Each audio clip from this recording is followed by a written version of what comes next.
Bismillahirrahmanirrahim.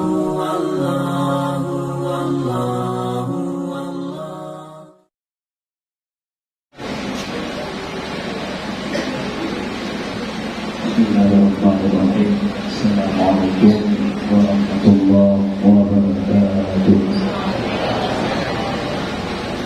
Alhamdulillahirabbil alamin.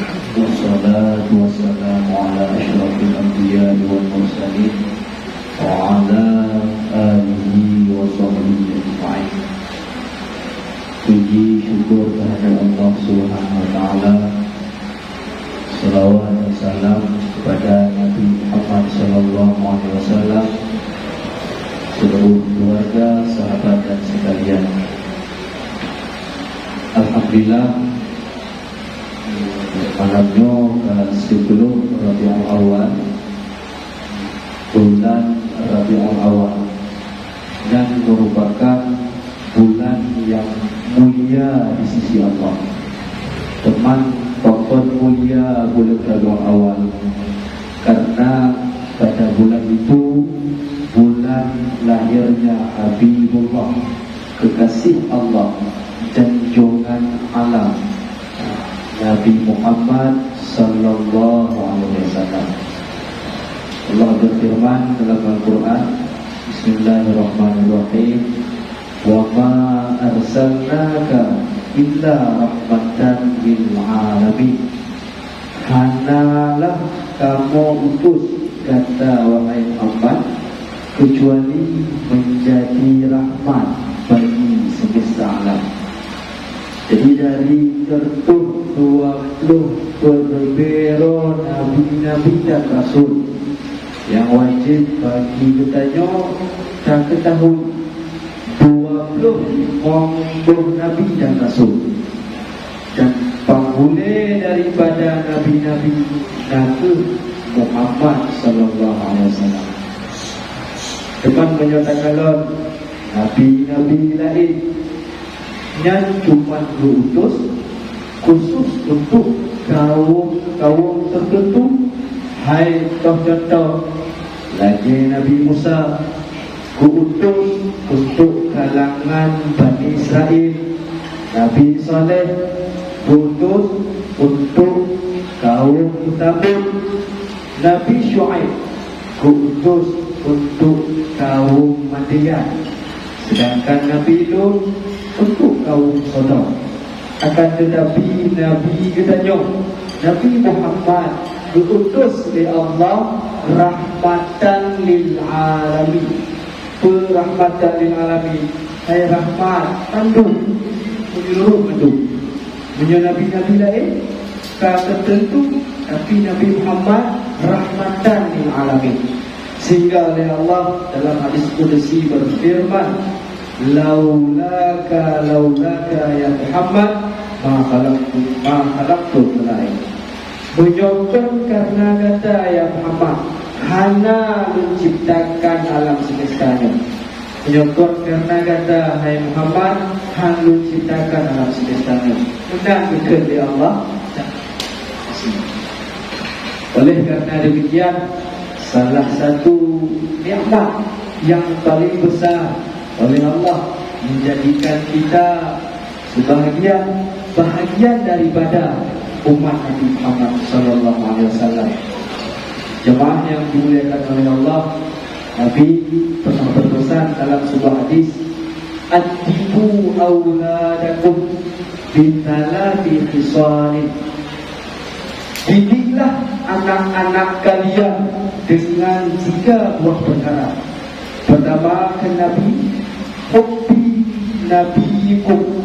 Didiklah anak kalian supaya mencintai Nabi, ada rasa kerinduan kepada Rasulullah sallallahu alaihi wasallam. Karena sayang Allah kepada hamba salah satunya dengan jalan wasilah mencintai Rasulullah sallallahu alaihi wasallam. Qul in kuntum tuhibbunallaha fattabi'uni yuhibbukumullah. Firman Allah, katakanlah olehmu, apabila kamu cinta kepada Allah, maka ikutilah Nabi Muhammad. niscaya Allah akan mencintai, niscaya Allah akan menyayangi kamu. Dengan cara cinta kepada Nabi, ya dengan mengajarkan untuk memperbanyak salawat, berselawat berdua ke Nabi, meneladani akhlak Rasulullah, dengan cara tabarruk, belajar menjalankan sunnah-sunnah yang dilakukan oleh Rasulullah, dengan cinta kepada Nabi, cara mencintai Nabi. Dan bahagia daripada cara tanya untuk cinta ataupun timbul rasa rindu ingat kepada Nabi. Maka selain demikian, selawatnya mendapatkan cinta Allah, cinta Rasul, dan selawat juga bisa menjadi sebagai obat penenang di dalam jiwa, hidup hati, dan banyak juga fadilah-fadilah yang lain. Di dalam hadis lain, An-Nabi dzakal arus dzikruhu yuhyin nufus. Dialah Nabi laksana indahnya pengantin. Makin banyak kita menyebutnya, itu akan menghidupkan jiwa ataupun roh batin.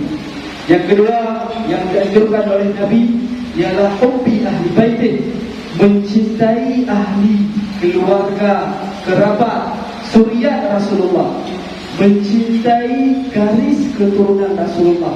Bahkan teman mengayu cinta kepada keluarga Nabi, karena di dalam darah mereka mengalir darah suci Rasulullah. Bahkan oleh Rasulullah mengatakan, barang siapa yang mencintai garis keturunanku, maka sungguh dia cinta aku. Dan apabila cinta aku, maka ia juga cinta kepada Allah, maka dia cinta juga kepada Allah. Sebaliknya, siapa yang menyakiti keturunanku, bahwa sungguh dia telah menyakiti aku, menangkan Nabi. Maka dalam salawat tidak hanya itu salawat kepada Nabi saja, akan tetapi juga kepada keluarga, sahabat sekalian. Allahumma salli ala Sayyidina Muhammad wa ala ali Sayyidina Muhammad wa sallallahu alaihi wasallam. Terakhir, yang ketiga, didiklah anakmu untuk mencintai tilawah Al-Quran, gemar, senang membaca Al-Quran. Katanya ubat diri, roh bupati katanya memandung dalam surah Padukna Wate tanya bersama Al-Quran. Maka sadari diri untuk harus tadi cinta kepada Al-Quran. Demikianlah heboh pesan Nabi. Ulang yang pertama, ajarkan ataupun didiklah anak-anakmu di bulan ini untuk mencintai Nabi. Ajarkan, didiklah anak-anakmu untuk cinta Nabi, cinta keturunan Nabi, dan cinta Al-Quran. Marilah dalam momen bulan Ramadan awalnya hanya bergembira dengan kelahirannya Rasulullah, karena hanya agama Islam tanpa kelahiran Rasulullah. Rasulullah pelita yang mencari seluruh alam. Semoga bertambah cinta rindu dan kepada Rasulullah, dan semoga tanya mengandung untuk kelak di yaumil mahsyar bertemu syafaat Rasulullah sallallahu alaihi wasallam. Amin amin ya rabbal alamin. Assalamualaikum warahmatullahi wabarakatuh.